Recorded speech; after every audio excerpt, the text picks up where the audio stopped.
ನಮಸ್ತೆ ಎಲ್ಲರಿಗೂ, ನಾನು ನಿಮ್ಮ ಹರ್ಷಿತಾ.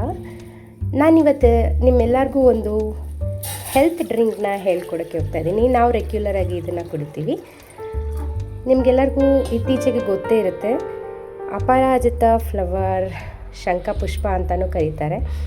ಈ ಒಂದು ಪುಷ್ಪದಿಂದ ಮಾಡುವಂಥ ಟೀ ಹಾಗೆ ಇದ್ರ ಬೆನಿಫಿಟ್ಸ್ ಏನು ಅಂತ ತಿಳ್ಕೊಳ್ಳೋಣ. ಮೊದಲನೇದಾಗಿ ಈಗ ಬಿಸಿನೀರು ಕಾಯೋಕ್ಕೆ ಇಟ್ಟಿದ್ದೀನಿ. ಅದಕ್ಕೆ ಈ ಒಂದು ಫ್ಲವರ್ನ ಹಾಕೋಣ.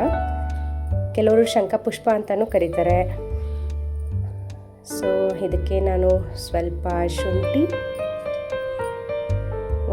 ಒಂದು ಲವಂಗ ಆ್ಯಡ್ ಮಾಡ್ತಾ ಇದ್ದೀನಿ, ಸ್ವಲ್ಪ ಚಕ್ಕೆ ಆ್ಯಂಡ್ ಸ್ವಲ್ಪ ಜೀರಿಗೆ ಡೈಜೆಷನ್ಗೋಸ್ಕರ. ಸೊ ಇದ್ರ ಹೆಲ್ತ್ ಬೆನಿಫಿಟ್ಸ್ ತುಂಬಾ ಇದೆ. ನೀವು ನೋಡ್ಬೋದು ಇದು ಕಲರ್ ಎಷ್ಟು ಚೆನ್ನಾಗಿ ಬಿಟ್ಕೊಂಡಿದೆ ಅಂತ ಹೇಳ್ಬಿಟ್ಟು. ಆ್ಯಕ್ಚುಲಿ ಇದರ ಹೆಲ್ತ್ ಬೆನಿಫಿಟ್ಸ್ ಏನಪ್ಪ ಅಂದರೆ, ಇದನ್ನು ಮಕ್ಕಳಿಗೆ ಕೊಡೋದ್ರಿಂದ ಮಕ್ಕಳಿಗೆ ಮೆಮೊರಿ ಪವರ್ ತುಂಬಾ ಚೆನ್ನಾಗಾಗುತ್ತಂತೆ. ನಾನು ಅದನ್ನು ಕೇಳ್ಪಟ್ಟು ಮಾಡೋಕ್ಕೆ ಶುರು ಮಾಡಿದ್ದು. ಹಾಗೆ ಈ ಕೊಲೆಸ್ಟ್ರಾಲ್ ಇರುತ್ತೆ, ಬ್ಯಾಡ್ ಕೊಲೆಸ್ಟ್ರಾಲ್ ಯಾರಿಗೆಲ್ಲ ಇರುತ್ತೆ ಅವ್ರಿಗೆ ತುಂಬಾ ಒಂದು ಹೆಲ್ತಿ ಡ್ರಿಂಕ್ ಅಂತಲೇ ಹೇಳ್ಬೋದು. ಇನ್ನು ತಲೆನೋವು, ಅರ್ಧ ತಲೆನೋವು, ಇನ್ನು ಸ್ಕಿನ್ ಡಿಸೀಸಸ್ ಅಥವಾ ಸ್ಕಿನ್ ಗ್ಲೋ ಆಗೋದಕ್ಕೂ ಕೂಡ ಇದು ತುಂಬಾ ಹೆಲ್ಪ್ ಮಾಡುತ್ತೆ ಅಂತ ಕೇಳ್ಪಟ್ಟಿದ್ದೀನಿ.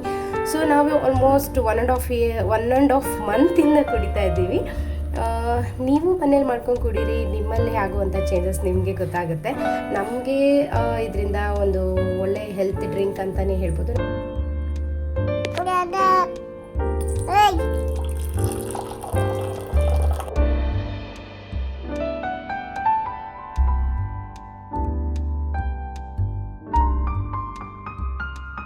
ಸೊ ನೋಡಿದ್ರಲ್ಲ, ಇದೊಂದು ಗುಡ್ ಹೆಲ್ತ್ ಡ್ರಿಂಕ್ ಅಂತಲೇ ಹೇಳ್ಬೋದು.